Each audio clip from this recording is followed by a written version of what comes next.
Bananas and plantains are used in every stage of ripeness, from firm green ones that are boiled as starches to brown and black ripe ones that bring sweetness to the plate. Wilo shows us their versatility. Plantains, another great staple of the Puerto Rican cuisine and the entire Caribbean and Latin American culture, inherited through the Spaniards and the African trade of slaves back 500–600 years ago.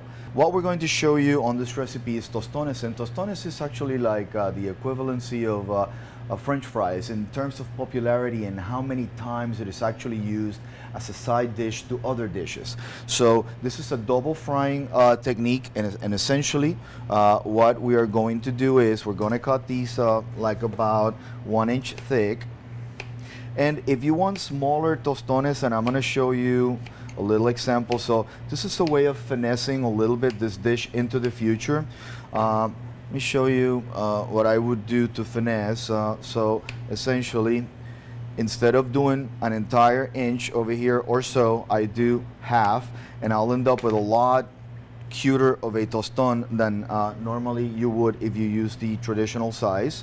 So we're going to put these in oil for frying, and they are wet, so they will have that effect. You want that. And these we're going to cook only halfway. You may want to like separate them a little bit, make sure that they're not sticking together. These, as you see, are almost there. And you know, one of the other things you could do in trying to modernize or perhaps just bring these things to the next level is you know, you could make them as flat exactly as well. You could use cutters, and those cutters could actually just render other shapes which are a little bit more precise and uniform. I want to make sure I show you what that little one really looks like, so you could see that just by cutting it thinner, which has been kind of like a tiny effort, you could bring a little finesse to the tostón recipe. So essentially, you're going to have your board, kind of have your favorite little pan, and you're going to add a little drop of oil. Just oil that out, oil it well. You can even get some of the excess out, but make sure it's still oiled. We're going to leave that on the side. Take one tostón, they're nice and hot, and exercise pressure on it like this. I like them very thin, so the thinner you like them, the more pressure you need to exercise.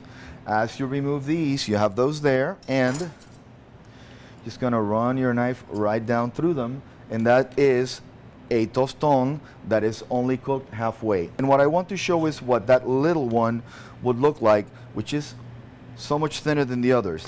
Now we're gonna dip these lightly in salted water, and they're gonna splatter, and this will render very crisp tostones.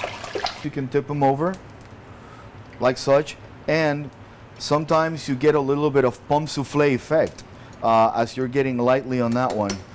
So now these are actually good and ready. I'm gonna put them right here, and it's important, like in anything else that you're frying, to salt as quickly as possible to make use of the existing heat so that it melts the salt away. You know, and salt these extensively. And these are tostones. Actually, I think I want a piece. Perfect and hot.